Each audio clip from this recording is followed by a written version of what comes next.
Oke, bismillahirrahmanirrahim. Assalamualaikum warahmatullahi wabarakatuh. Pada pertemuan kedua kali ini, kita akan membahas tentang jenis-jenis penelitian, gitu ya. Yang disebut penelitian, sekali lagi bahwa kemarin adalah melakukan sebuah usaha secara terstruktur untuk menjawab sebuah pertanyaan-pertanyaan dengan pendekatan tertentu gitu ya, dengan cara-cara tertentu sehingga kita bisa mendapatkan jawaban dari apa yang menjadi pertanyaan kita dalam sebuah permasalahan ya. Itu adalah penelitian. Nah, di pertemuan yang kedua ini kita akan membahas tentang jenis-jenisnya apa saja dalam sebuah penelitian gitu ya. Ada 5 jenis penelitian, di mana di sini ada beberapa hal dibedakan atas satu hasil atau alasan yang diperoleh, yang kedua dari bidang yang diteliti, yang ketiga adalah tempat di mana kita akan melakukan penelitian, yang keempat adalah teknik yang digunakan, dan yang kelima adalah bidang garapan. Nah, apa saja contohnya untuk hasil-hasil penelitian atau jenis-jenis penelitian ini? Yang pertama adalah penelitian berdasarkan hasil atau alasan diperoleh. Nah, contohnya adalah basic research, di mana riset ini atau penelitian ini memiliki alasan intelektual dalam rangka pengembangan ilmu pengetahuan. Contoh sederhana gini, misal kita sudah punya algoritma atau sudah punya metode gitu ya, kita sudah punya sebuah framework, kita sudah punya sebuah model bisnis gitu ya. Kemudian kita ingin mengembangkan model bisnis ini ya, tidak hanya dalam bentuk platform misalnya, tetapi kita ingin mengembangkan dalam bentuk yang lain. Misalnya kita dalam bentuk e-commerce atau bentuk-bentuk platform baru yang belum ada saat ini. Nah, itu mengembangkan ilmu.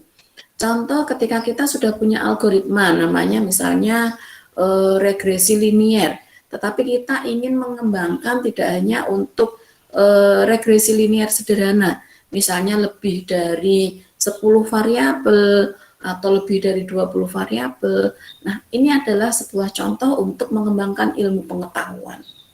Contoh lagi misalnya kita punya algoritma, misalnya naive Bayes gitu ya, kemudian kita ingin mengembangkan metode atau algoritma naive Bayes ini, sehingga kita menambahkan notasi-notasi matematika di dalam algoritma tersebut. Nah, ini adalah contoh dari basic research, yaitu ingin mengembangkan ilmu pengetahuan yang sudah ada gitu ya. Oke.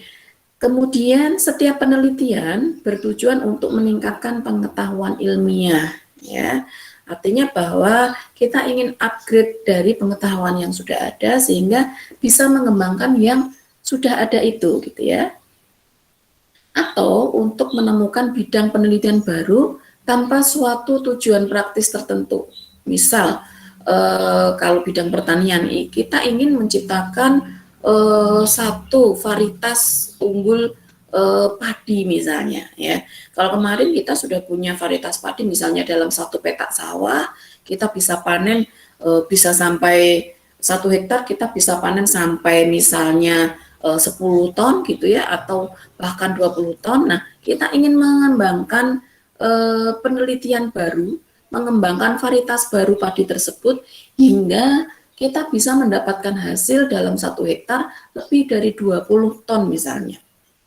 Contoh lagi ketika kita ada sebuah varietas baru, sebuah buah misalnya ya, mangga atau buah nangka gitu ya, kita ingin mengembangkan sebuah varietas baru buah nangka, misalnya kita bisa menggabungkan dengan duren gitu ya, bisa menggabungkan dengan nangka lengkeng, atau kita bisa menggabungkan nangka dengan rambutan dan lain sebagainya. Nah, ini adalah menemukan bidang-bidang baru gitu ya. Atau kita bisa menemukan selain pertanian dengan cara tradisional, kita bisa mengembangkan dengan cara-cara yang lebih modern. Nah, ini adalah penelitian baru. Kemudian hasilnya, penelitian ini mungkin tidak segera dipakai, tetapi seiring dengan perjalanan waktu, seiring dengan pengujian-pengujian yang dilakukan dalam penelitian ini, maka penelitian ini nantinya juga akan dipakai oleh peneliti yang lain, sehingga hasilnya bisa digunakan oleh masyarakat. Ya, ini contoh untuk basic research. Kemudian kita punya yang namanya applied research gitu ya, bertujuan meningkatkan pengetahuan ilmiah dengan suatu tujuan praktis. Nah, hasilnya diharapkan dapat dipakai untuk keperluan praktis. Contoh sederhana adalah penelitian tentang penemuan vaksin, ya, vaksin COVID, DBD, gitu ya, dan vaksin-vaksin lainnya.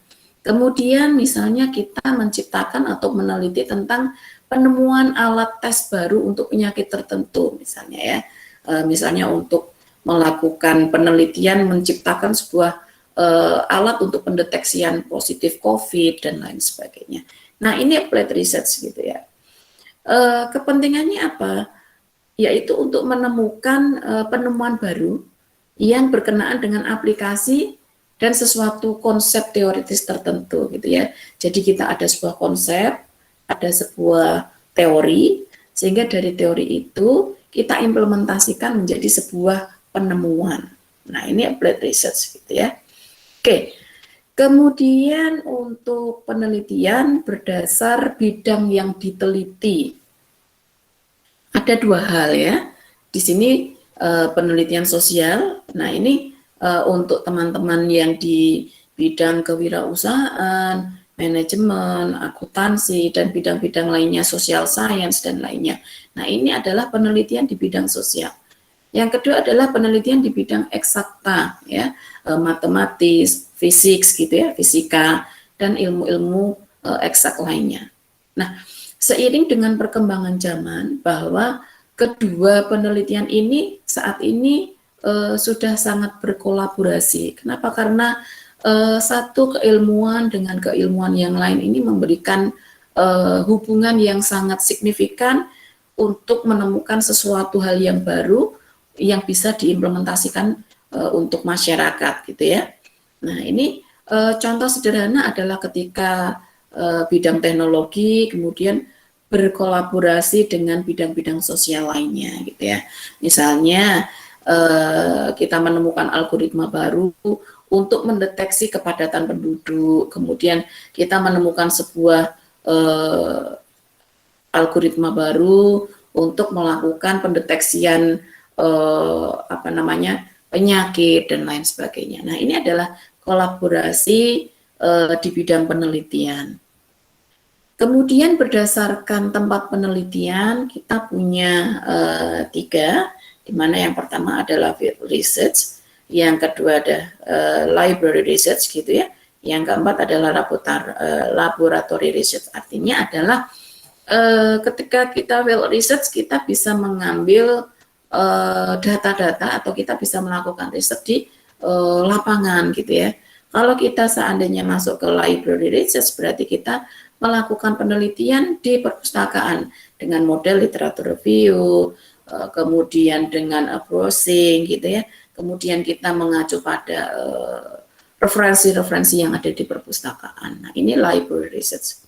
Kemudian ketika kita masuk ke laboratory research, di sini kita ingin melakukan penelitian di sebuah lab ya. Biasanya ini untuk penelitian bidang kesehatan, biologi gitu ya, atau yang berkaitan dengan makhluk hidup gitu ya. Ini banyak menggunakan model laboratorium research gitu ya. Kemudian kalau library research biasanya ini kita masuk ke dalam sebuah applied science itu tadi ya, kita bisa mengembangkan sebuah ilmu pengetahuan yang baru, kita bisa mengimplementasikan dari sebuah teori sehingga mendapatkan penemuan baru dan lain sebagainya. Oke, kemudian untuk penelitian berdasarkan teknik yang digunakan, kita bisa menggunakan model penelitian survei, di mana survei ini kita harus ke lapangan gitu ya. Kita mengambil contoh-contoh data di lapangan. Misal nih survei, ini pas banget ketika teman-teman di bidang kewirausahaan ya. Contohnya begini, teman-teman punya permasalahan tentang promosi digital gitu ya, atau misalnya tentang promosi. Nah, saat ini teman-teman ingin melakukan survei di lapangan dengan pelanggan. Selama ini pelanggan mengenal produk teman-teman ini melalui online atau melalui mulut ke mulut atau melalui lainnya. Nah, ini adalah contoh survei. Sehingga ketika kita ingin mengumpulkan data, kita perlu melakukan survei terhadap pelanggan.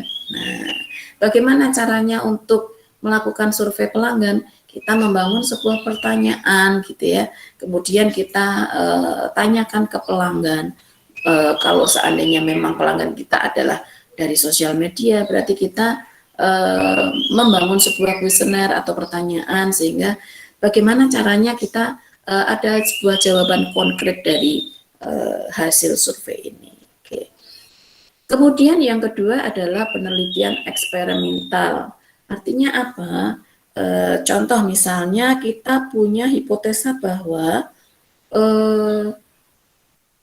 promosi ini sangat berpengaruh pada kenaikan cash flow. Nah, eksperimental kita bagaimana? Kita harus bisa membuktikan dulu apakah benar bahwa promosi ini memiliki hubungan yang erat gitu ya.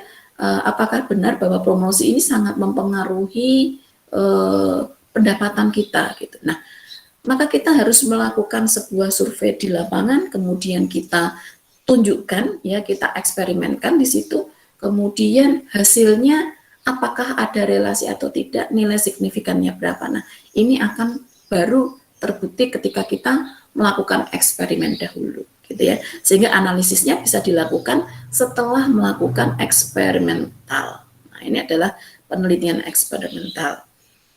Kemudian penelitian berdasarkan bidang garapan. Ada bidang bisnis, bidang komunikasi, bidang hukum, ketatanegaraan gitu ya, pertanian, teknik ekonomi dan lain sebagainya. Sebenarnya masih banyak gitu ya.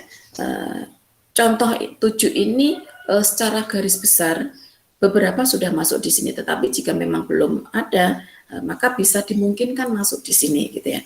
Bisnis ini bisa masuk ke wirausahaan gitu ya. Kompleksitas misalnya ada manajemen dan lain sebagainya itu bisa masuk.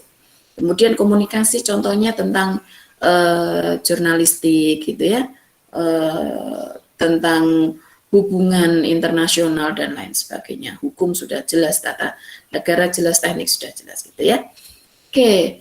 Kemudian ada penelitian deskriptif, di mana penelitian ini sebenarnya ingin menggambarkan atau menginterpretasikan objek sesuai dengan apa adanya, gitu ya. Contoh nih, kita punya satu kelas kewirausahaan ini, kemudian ini adalah sebuah populasi, kemudian kita survei, gitu ya. Saya ingin membuktikan berapa jumlah mahasiswa kewirausahaan di kelas A ini yang mendapatkan atau memiliki bisnis. Nah, ya, kemudian saya mensurvei satu tentang jenis kelamin. Nah, kemudian bisnis yang dimiliki sudah atau belum. Kemudian bidang bisnisnya. Nah, dari variabel-variabel ini saya ingin melihat atau ingin menginterpretasikan atau ingin mendeskripsikan berdasarkan gender berapa sih kelas ini yang memiliki bisnis. Nah, gitu ya. Kemudian berdasarkan tempat tinggal misalnya ya, saya ingin mendeskripsikan tempat tinggalnya di mana saja dan apakah sudah punya bisnis atau belum. Nah, untuk apa? Akan ditarik sebuah korelasi relasional, hubungan yang erat. Apakah tempat tinggal ini mempengaruhi ya antara kepemilikan bisnis atau tidak gitu ya. Nah, ini adalah contoh menginterpretasikan objek. Kemudian dari kelas ini saya ingin melihat berapa rata-rata yang sudah memiliki bisnis. Nah, kemudian bisnis apa saja yang banyak digeluti oleh teman-teman mahasiswa di kelas yang pertama ini. Nah, ini adalah menginterpretasikan objek sesuai dengan apa adanya. Kemudian tidak melakukan kontrol atau manipulasi variabel. Artinya kita tidak meng-create variabel ini, tidak mengurangi dan tidak menambahi, sehingga variabel jenis kelamin, kemudian tempat tinggal atau posisi tempat tinggal gitu ya, kemudian jenis bisnis, ini adalah disebut sebagai variabel. Ya. Kemudian kita tidak melakukan manipulasi apapun terhadap variabel tersebut. Gitu ya. Kalau seandainya tidak mengisi, berarti tidak memiliki bisnis, ya tidak perlu dimanipulasi, tidak perlu di-create, harus punya bisnis gitu ya. Nah, ini contoh. Kemudian melakukan hubungan antar variabel, kemudian menguji hipotesa. Hipotesa saya bilang bahwa, dugaan saya pertama bilang bahwa teman-teman yang sudah memiliki bisnis adalah karena orang tuanya sudah memiliki bisnis dahulu. Nah, kemudian di situ akan saya tambahkan variabel tentang bisnis atau kepemilikan bisnis di keluarga. Apakah keluarganya dari dunia bisnis? Apakah orang tuanya punya bisnis sebelumnya dan lain sebagainya. Nah, kemudian akan saya uji, gitu ya, apakah bisnis orang tua ini mempengaruhi kepemilikan bisnis dari teman-teman yang ada di kelas kewirausahaan ini, gitu ya. Nah, ini melakukan uji hubungan antar variabel, gitu ya.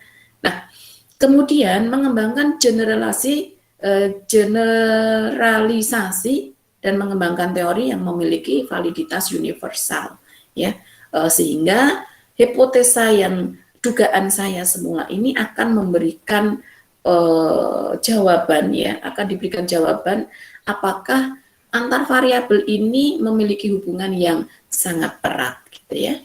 Oke. Kemudian tujuan utamanya adalah menggambarkan secara sistematis fakta atau karakteristik objek atau subjek yang diteliti secara tepat, gitu ya. Nah, tujuan dari deskriptif ini adalah ingin menggambarkan, oh ternyata kelas kewirausahaan 1 yang memiliki bisnis adalah 50%. 50% ini terdiri dari 25% perempuan, 25% laki-laki. Oh, ternyata kelompok kewirausahaan kelas A ini yang memiliki bisnis awalnya yang didukung oleh bisnis keluarga adalah 10%. Kemudian sisanya adalah memang benar-benar memulai dari nol dan lain sebagainya. Nah, ini adalah menggambarkan karakteristik, gitu ya. Nah, ini deskriptif. Kemudian kelemahan penelitian deskriptif itu apa? Yang pertama, ketika kita melakukan sebuah kuesioner dan wawancara untuk memperoleh responden, itu kadang-kadang di lapangan sangat sedikit, sehingga datanya tidak valid, gitu ya. Nah, di pertemuan yang akan datang kita akan mempelajari bagaimana mendapatkan data yang valid. Sehingga kesimpulan yang kita dapatkan bias. Harusnya satu kelompok ini kelas mahasiswa jumlahnya adalah 35 orang, ternyata yang menjawab hanya 10 orang atau misalnya 15 orang. Nah, ini tidak memberikan hasil atau jawaban yang valid. Nah, bagaimana caranya? Berarti kita harus menambah data, gitu ya, supaya apa, validitas data kita juga teruji. Oke, kemudian pada saat observasi tidak memperoleh data yang memadai, sehingga kalau kita tidak memperoleh data yang memadai atau datanya kecil, maka kita harus kembali observasi. gitu ya. Sehingga diperlukan seorang observer yang terlatih.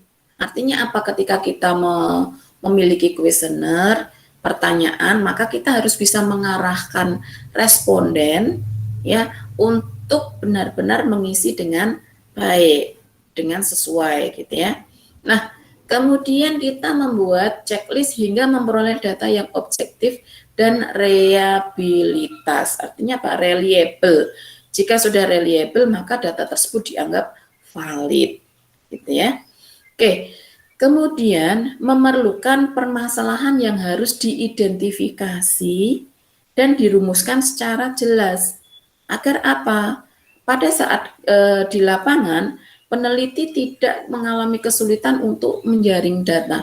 Maka ketika kita memiliki masalah, kita harus bisa mempenetrasi masalah tersebut ke dalam sebuah bentuk pertanyaan yang benar-benar sesuai, gitu ya. Sehingga pertanyaan yang akan dijawab oleh responden itu bisa menginterpretasikan data yang kita butuhkan. Nah, ini penting sekali. Contoh gini, permasalahan yang akan kita jawab, yang akan kita solving adalah tentang promosi. Nah, tetapi pertanyaan kita tidak mencerminkan promosi, hanya menanyakan misalnya usianya berapa, dia sukanya membeli makanan yang jenis apa gitu ya. Kemudian dia suka membeli makanan bagaimana caranya dan lain sebagainya. Nah, ini masih ambigu, maka di sini harus dijelaskan secara konkret, secara jelas, secara detail apa yang akan kita ambil di lapangan ya. Permasalahannya apa, kemudian pertanyaannya itu harus benar-benar jelas. Ya, karena varian audiens di lapangan itu sangat beragam.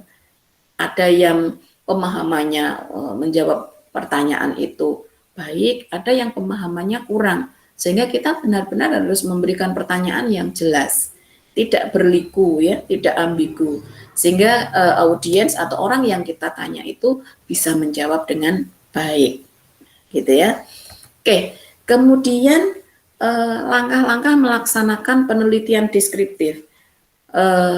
Yang pertama adalah mengidentifikasi permasalahan secara signifikan, ya, untuk dipecahkan melalui metode deskriptif. Nah, maka kita harus membreakdown masalah ini dulu.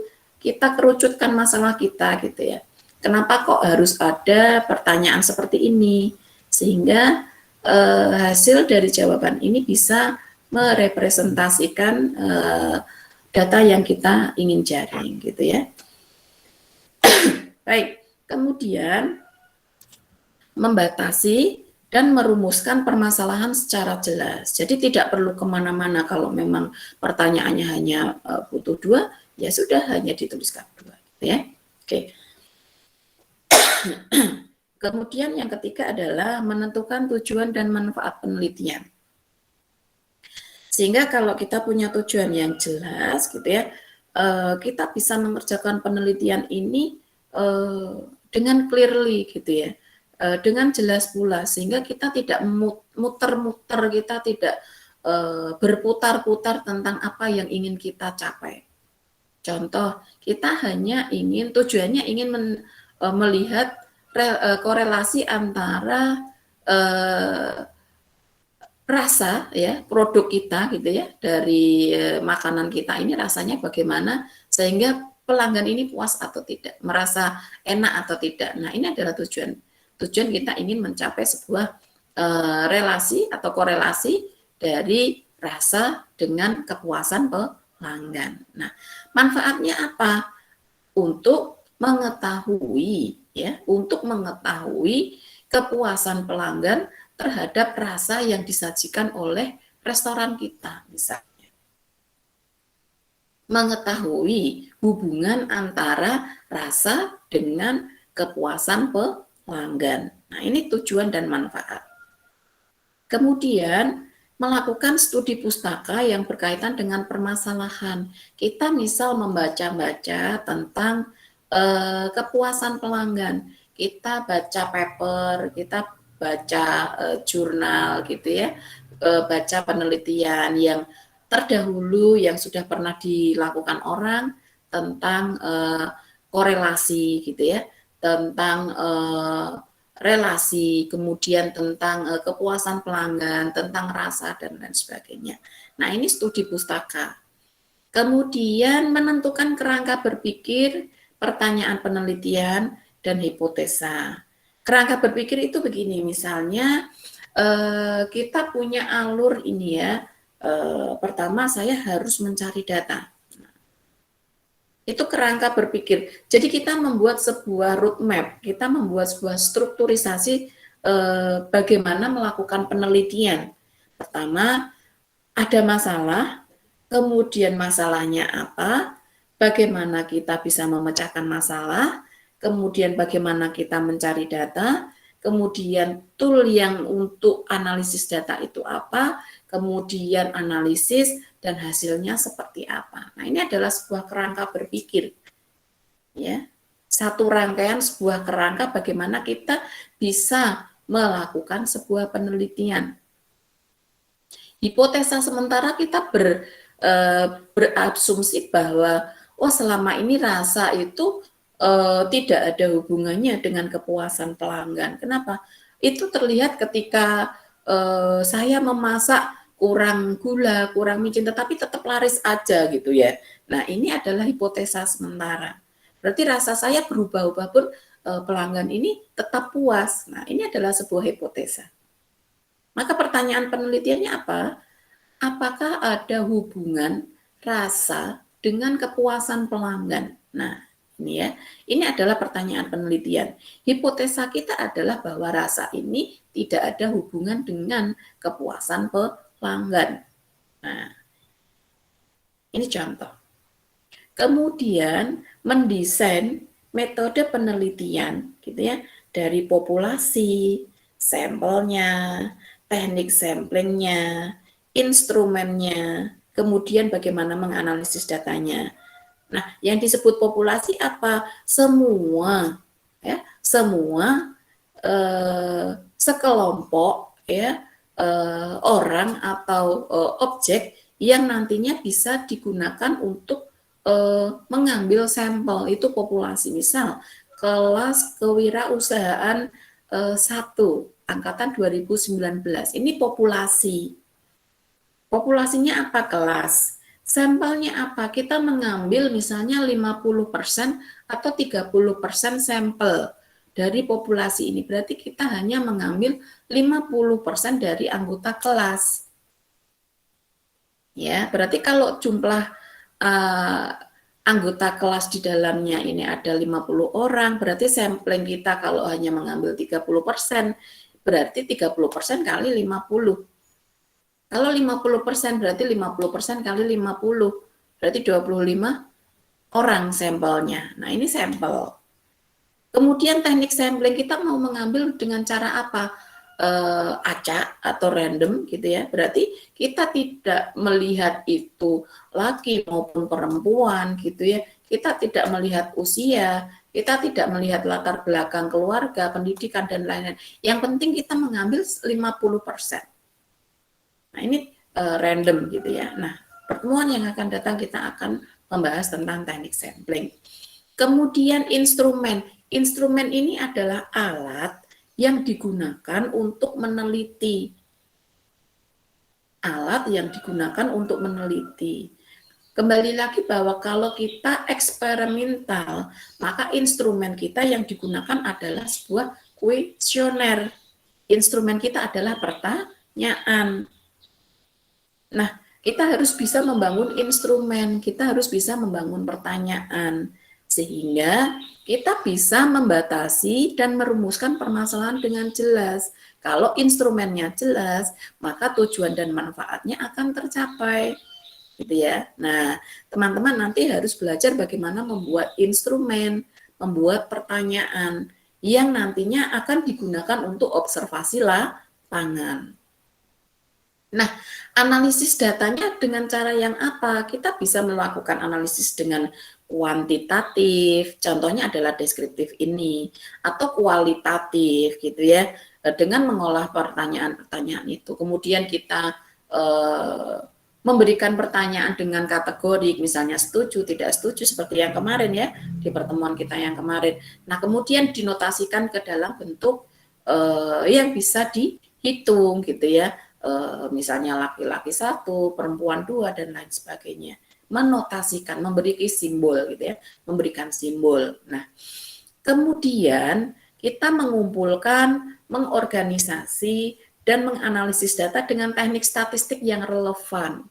Nah, kenapa kita harus menggunakan teknik statistik? Karena teknik statistik ini adalah salah satu pendekatan atau tools atau metode atau cara yang digunakan untuk melakukan analisis data selain teknik matematis gitu ya. Jadi ada 2, teknik matematis atau teknik statistik gitu ya. Kalau kita bergerak ke eksperimental, kemudian observasi lapangan, kemudian kita masuk ke applied research gitu ya, kita membutuhkan teknik statistik yang relevan. Kenapa? Karena di dalam statistik ini memberikan panduan, memberikan arahan bagaimana kita bisa mengelola dan mengolah data gitu ya. Kalau teknik matematis kita menggunakan rumus-rumus matematika, misalnya kalau kita meneliti atau penelitian di bidang teknik, kemudian di bidang pertanian, di kesehatan dan lain sebagainya, ya. Nah, ini. Kemudian kita masih terekop ya, oke. Kemudian membuat laporan penelitian. Untuk apa? Supaya kita bisa mengidentifikasi hasil.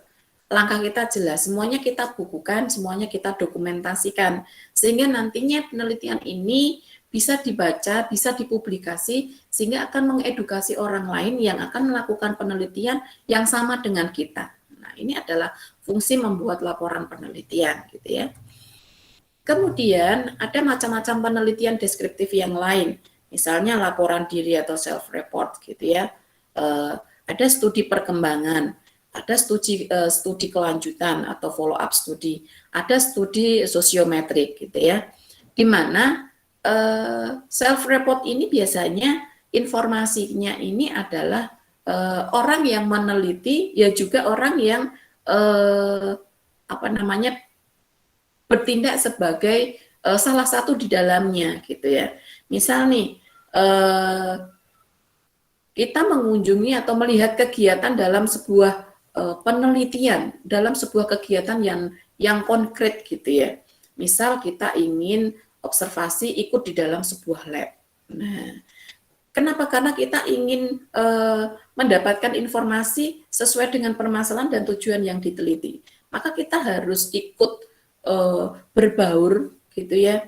Kemudian kita ikut melakukan aktivitas itu sehingga kita tahu persis ya tentang aktivitas tersebut. Nah, misalnya kita magang di sebuah lab gitu ya, kita ikut meneliti, kemudian kita ikut kegiatan research itu, dan kita sekaligus juga ikut mengambil data di situ. Nah, ini self-report. Kemudian dianjurkan menggunakan perlengkapan lain seperti catatan, kamera, rekaman, dan lain sebagainya. Misalnya kita ingin meneliti tentang UMKM di DIY gitu ya. Berarti di situ kita harus turut masuk di dalam lingkup tersebut, kegiatan tersebut ya.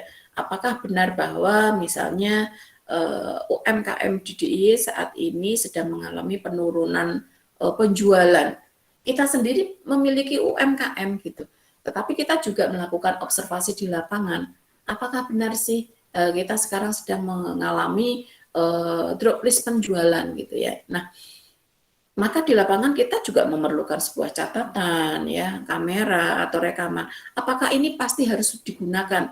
Iya, tentu saja tidak gitu ya, tergantung kebutuhan apa yang kita gunakan di lapangan.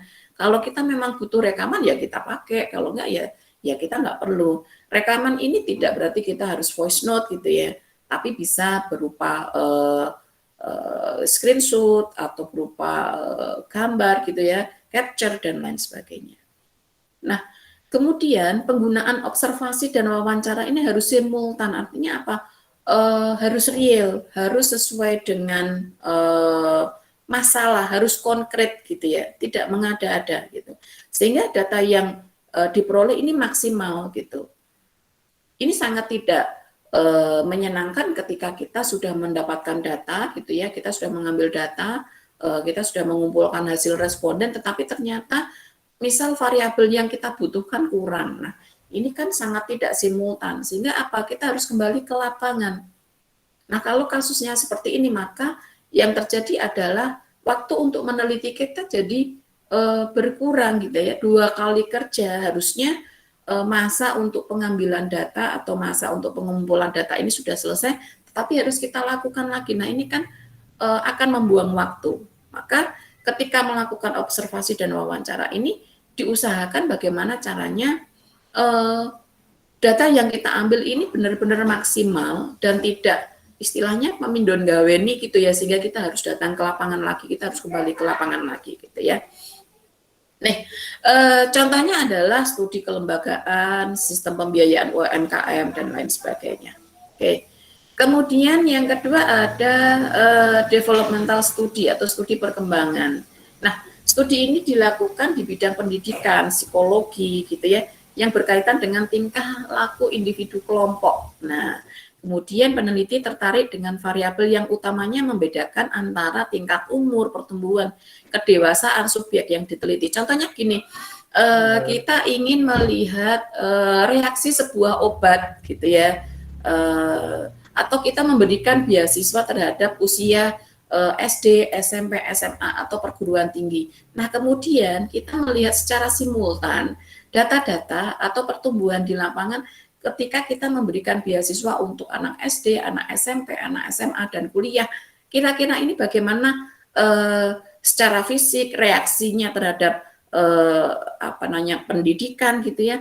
Kemudian daya tangkap mereka, kemudian asumsi mereka terhadap pendidikan dan lain sebagainya. Hasilnya seperti apa gitu ya. Ketika orang diberikan beasiswa ini, perkembangan sosialnya seperti apa, emosionalnya seperti apa gitu ya. Contoh sederhana bahwa ketika kita sekolah atau studi, ternyata biaya ini menjadi masalah, maka nilai kita tidak sesuai, misalnya kita tidak bisa mendapatkan hasil yang maksimal, hasil studi yang maksimal. Tetapi berbeda ketika kita studi, kemudian biayanya di-cover oleh beasiswa, maka kita lebih fokus, kita lebih bisa belajar dengan tenang, sehingga hasilnya lebih maksimal. Nah, ini adalah contoh developmental study, gitu ya. Oke, kemudian ada studi berkelanjutan atau follow-up study. Nah, ini digunakan untuk menentukan status responden setelah beberapa periode waktu ini memperoleh perlakuan, misalnya sudah mendapatkan beasiswa gitu ya. Nah, kemudian di beberapa waktu itu mereka seperti apa gitu ya. Mereka seperti apa hasilnya? Apakah ada hasil yang lebih signifikan gitu ya? Apakah dulu sebelum diberikan beasiswa nilainya tidak pernah bagus, IP-nya di bawah 3 terus gitu ya.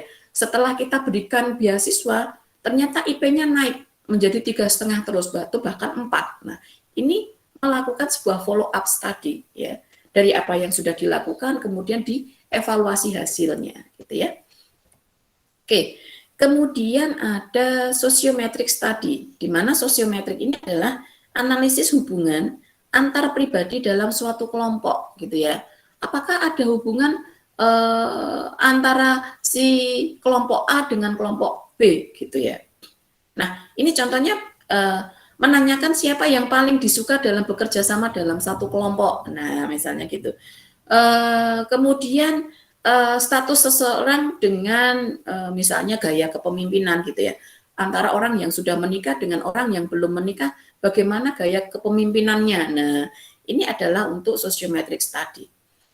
Kemudian penelitian korelasi atau correlational study, di mana penelitian ini dilakukan ketika ingin mengetahui tentang ada atau tidaknya hubungan antar dua variabel itu tadi ya, misalnya dengan rasa, dengan kepuasan pelanggan. Nah, itu tadi korelasional gitu ya, korelasi gitu.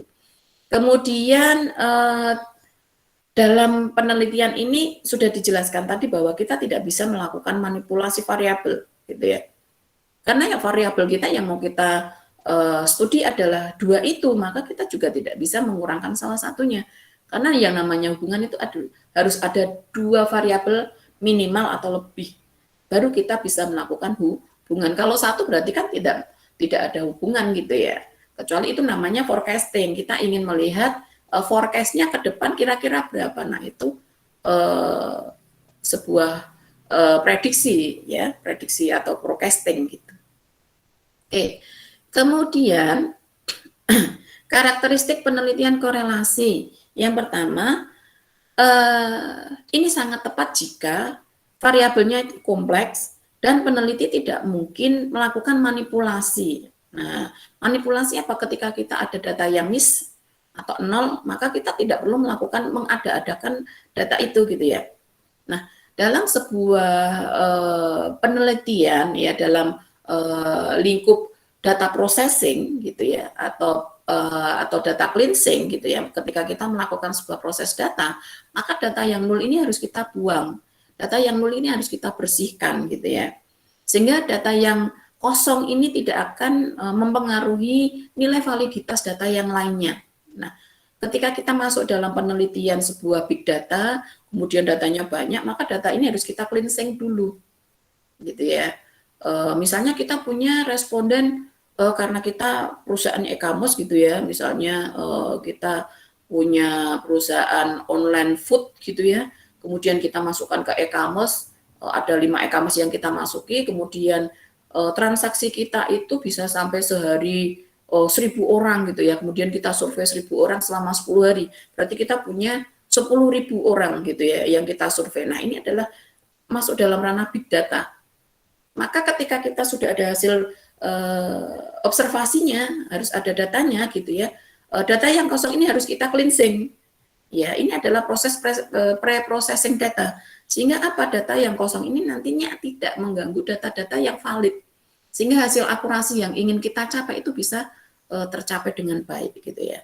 Sehingga kita tidak mungkin dong kalau ada yang data kosong di 10.000 data yang banyaknya itu kemudian kita isi satu-satu, tentunya tidak bisa gitu ya. Jadi yang bisa kita lakukan adalah membersihkan data ya, data cleansing dalam melakukan pre-processing data gitu ya, sehingga data-data yang kosong ini tidak mempengaruhi hasil ketika kita melakukan sebuah pengolahan data gitu ya. Oke, kemudian memungkinkan variabel diukur secara intensif dalam setting atau lingkungan yang nyata gitu ya. Lingkungan yang nyata itu apa? Ketika kita memiliki variabel A dan B, misalnya variabel kepuasan, kemudian variabel rasa gitu ya.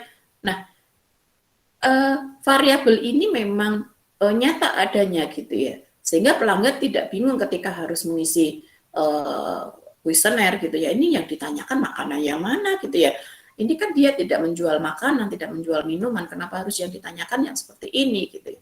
Nah ini kan nggak pas gitu. Kemudian memungkinkan peneliti mendapatkan derajat asosiasi yang signifikan gitu ya.